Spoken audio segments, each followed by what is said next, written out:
Dugan akong dagan-dagan. Naabot ko kuslob. Lagi.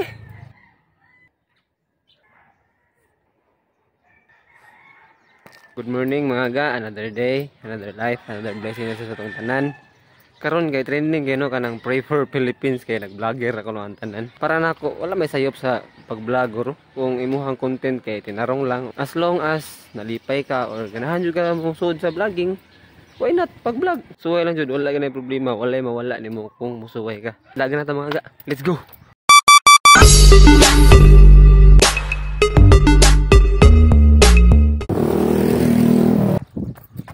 Bago na ga.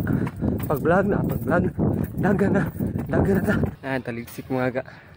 Hiras nagkapasilungan. Pasilong sa tadre. Ni hulong na. Padayon ta.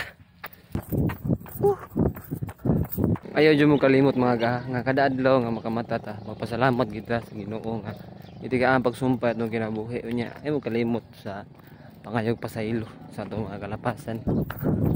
Dagan ga. Nawalan ako damha mga gano, lugan akong dagan-dagan. Naabot ko kuslob. Lagi. Naabot ko kuslob. Nari nga mo to, kito tiya. Ito raw. Kuslob gina. Fall in love with kuslob. Nindot kay dire mga ga, no? Nawar ko na yung bukid.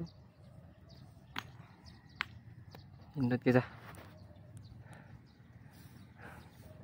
Kung ganahan sa mo magbuhat og vlog mga gano, pagbuhat mo kay walay dautan sa pagbuhat og vlog. As long as ang imong content nga gibuhat kay tinarong unya nindot ang imong purpose sa pagbuhat og vlog. Instead nga mag-post ka og Pray for Philippines or tabang kay vlogger na ang tanan, ayaw nagbuhat ta. Kay base na ay mga ganahan pa magsugod og vlog or mga nakasugod na pero wala pa naka-income sama nako. Nya maka-discourage sinuon sila ha. So ayaw na buhat. Kung ganahan ka mag-vlog, pag-vlog kay basin day swertihon ka, maka-income ka. Maong pag-vlog na mo kay para daghan ta ninyo.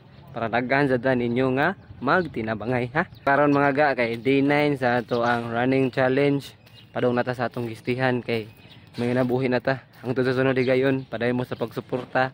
Ganoy TV, Anoy out. See you.